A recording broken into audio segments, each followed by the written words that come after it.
ఒకటవ కీర్తనలో 2వ వచనాన్ని మూలవాక్యంగా మనం ధ్యానం చేస్తున్నాం. యెహోవా ధర్మశాస్త్రమునందు ఆనందించుచు దేవునికి స్తోత్రం. మొట్టమొదటిగా మనము నేర్చుకోవాల్సిన అమూల్యమైన మాట ఏంటంటే, దేవుని ధర్మశాస్త్రం అంటే దేవుని ధర్మశాస్త్రం అంటే, లేదా వాక్యం అన్నా పరిశుద్ధ గ్రంథం అన్నా మనకు ఏముండాలంట? ఆనందించాలి. దేవునికి స్తోత్రం. ఏం చేయాలంటే మనము ఆనందించాలంట. దేవునికి స్తోత్రం. Praise the lord. హల్లెలూయా. దేవునికి మహిమ కలుగును గాక.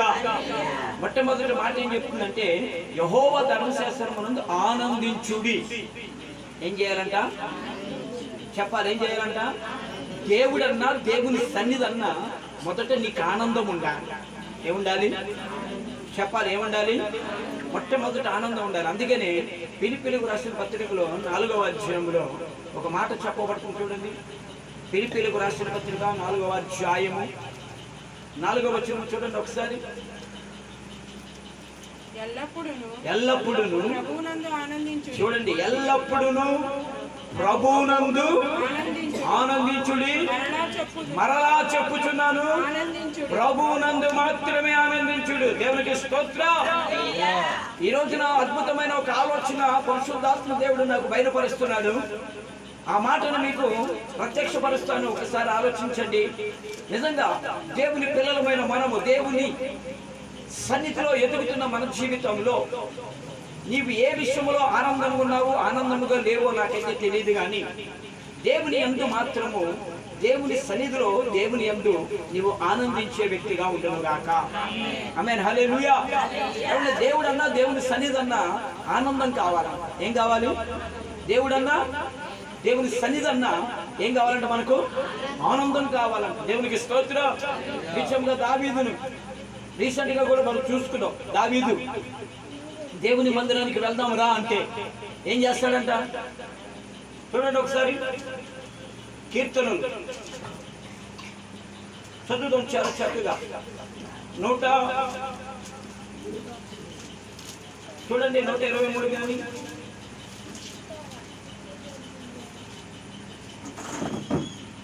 దేవునికి మహిమ కలుగును గాక.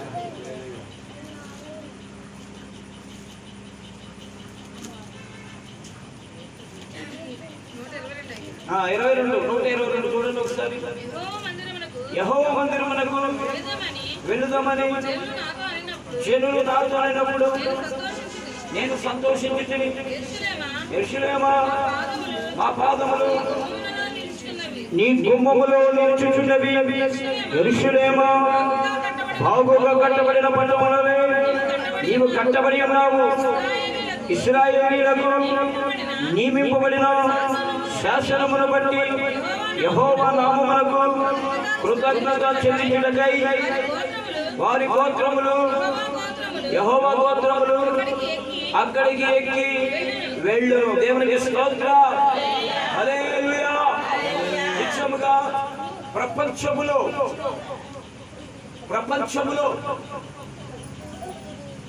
ఎక్కడ, ఏ స్థలములో, ఏ చోట దొరకనిది ఆనందము దేవుని మందిరములో దొరుకుతుందంట. దేవునికి స్తోత్రం. దేవుని సన్నిధిలో దొరుకుతుందంట. హల్లెలూయా.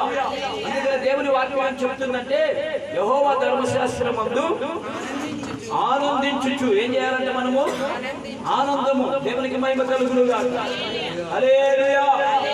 ఏం కావాలంటే మనం మన జీవితంలో ఏముండాలంటే అండి, ఎక్కడ ఏ స్థలములో నీకు దొరికినా దొరకకపోయినా, ఏ స్థలములో నీకు దొరికినా దొరకకపోయినా ఆనందము దొరికే స్థలము దేవుని సన్నిధి. దేవునికి స్తోత్రం.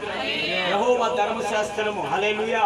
అంటే దేవుని పరిశుద్ధ గ్రంథం పట్టుకోవాలంటే, దాన్ని ధ్యానం చేయాలంటే, దాన్ని చదవాలంటే నీకు ఆనందం పుట్టును గాక. ఆమేన్. హల్లెలూయా. మొదట ఏమని చెప్తుందంటే, యెహోవా ధర్మశాస్త్రమునందు ఏం చేయాలంటే మొట్టమొదట ఆనందించాలంట. దేవునికి మహిమ కలుగును గాక. Praise the lord, hallelujah. దేవునికి మహిమ కలుగును గాక. ఈరోజు పరిశుద్ధాత్ముడు ఎంతో ఆలోచన కలిగి ఈ రాత్రి మనతో మాట్లాడుతున్నాడు. చాలా స్పష్టముగా సూటిగా మాట్లాడుతున్న ప్రతి మాట మనము చాలా జాగ్రత్తగా విందుము గాక. ఆమేన్. రెండవ మాట ఏంటి? ఏం మాట్లాడుతుందంటే యెహోవా ధర్మశాస్త్రములను ఆనందించు దీవారాత్రములు. ఏంటంట దీవారాత్రములు అంటే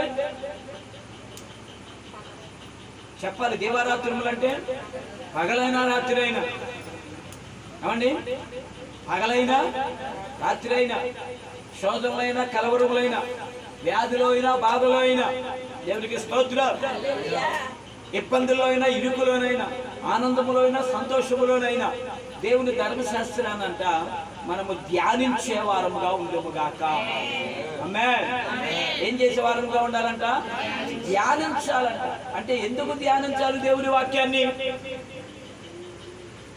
ధ్యానిస్తే లాభం ఏంటి? హల్లెలూయా.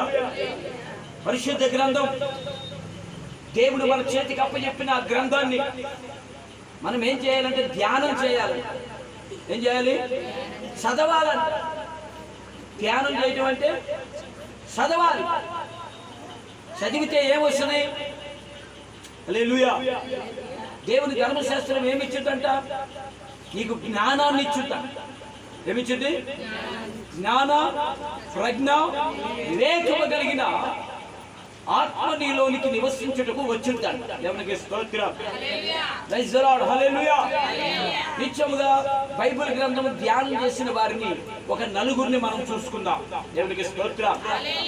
దేవుని గ్రంథాన్ని ధ్యానం చేసిన వారిని ఒక నలుగురిని మనము చూద్దాం బైబిల్ గ్రంథంలో. దేవునికి స్తోత్రం. ప్రైజ్ ది లార్డ్, హల్లెలూయా. ఒక వ్యక్తి ఎవరయ్యా అంటే ఇస్సాకు. ఎవరు చెప్పాలి? ఒక వ్యక్తి పేరేంటి? ఇస్సాకు. ఎప్పుడు దేవుని ధర్మశాస్త్రాన్ని లేకపోతే దేవుని సన్నిధి ఎప్పుడు ధ్యానించడానికి వెళ్ళాడు? ఇది చాలా ప్రాముఖ్యం. దేవునికి స్తోత్రం. హల్లెలూయా. చెప్పాలని రెండు చేతుల పైకి ఒకసారి హల్లెలూయా. ఎప్పుడు వెళ్ళాడంటారు? ఎప్పుడు వెళ్ళాడు ఇస్సాకు? దేవునికి మహిమ కలుగునుగా. నేను చెప్తాను, చాలా జాగ్రత్తగా వినండి. ఈ రోజున అనేక మంది పరిశుద్ధ గ్రంథం చదవడానికి ఇష్టపడరు. కూర్చొని పిల్లలతో ఆడుకోవడానికి మాత్రం ఇష్టపడతారు. లేకపోతే ఎంత పని చేయడానికైనా ఇష్టపడతారు. లేకపోతే పక్కన కూర్చొని ముసలమ్మ ముచ్చట్లు చెప్పుకోవడానికి ఎంతైనా సమయం వెచ్చిస్తారు. లేకపోతే కొనుక్కోవడానికి సమయం వెచ్చిస్తారు. కానీ బైబిల్ చదవటానికి, ధర్మశాస్త్రాన్ని చదవటానికి చాలా మంది, నేను చెప్తున్నాను, పరిశుద్ధ గ్రంథము ప్రతి క్రైస్తవుడి ఇంట్లో ఉంటది. ఉంటదా? ఉండదా? కానీ ప్రతి క్రైస్తవుడు ఆ గ్రంథాన్ని చదువుతాడా? ప్రతి క్రైస్తవుడి ఇంట్లో చిన్నపిల్లడికి ఒక గ్రంథం ఉంటుంది, పెద్దవాళ్ళకి ఒక గ్రంథం ఉంటుంది. ఇంట్లో నలుగురుంటే నలుగురికి గ్రంథాలు. నలుగురికి చెప్పాలి, నలుగురికి.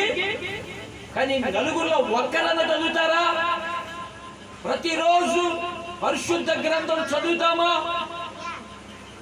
ఎందుకు చదవలేకపోతున్నారు ఈ రోజున? ఎందుకు దేవుని వాక్యము ధ్యానం చేయలేకపోతున్నారు అంటే మూల మాట ఏంటో తెలుసా? వాళ్ళెప్పుడు దేవుని స్వరము వినలేదు. హల్లెలూయా.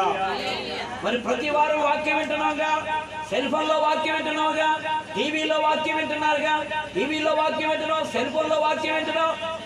ప్రతి కూడికలో ఆదివారం శుక్రవారం ఇలా ప్రతి కూడికలో వాక్యం వింటున్నావు, మంచిదే. కానీ దేవుని స్వరం విన్నావా? ఇది చాలా ప్రాముఖ్యం. ఇంట్లో గ్రంథం ఉంటుంది, 1కి 4 ఉంటాయి, నలుగురుంటే 1కి 4 ఉంటాయి, నలుగురుంటే ఇంట్లో.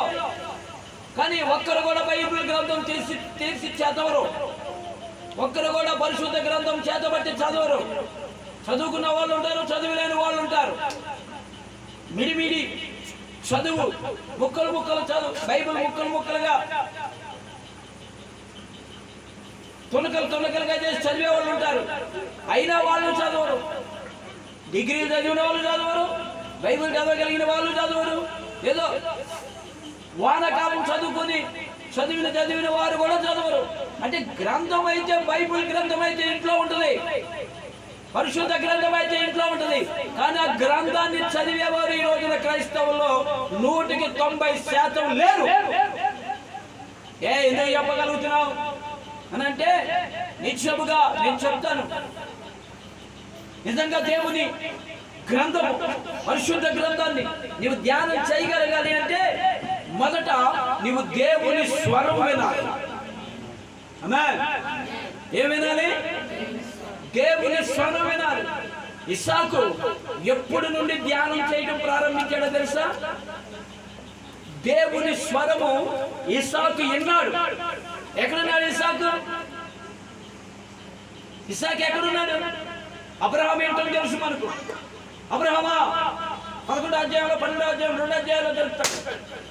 మొదటిసారి 11వ అధ్యాయంలో చదువుతాడు. ఎవరమ్మా అక్కడ కూర్చుంది? సరిగ్గా కూర్చోమని ఆమె ఎవరు?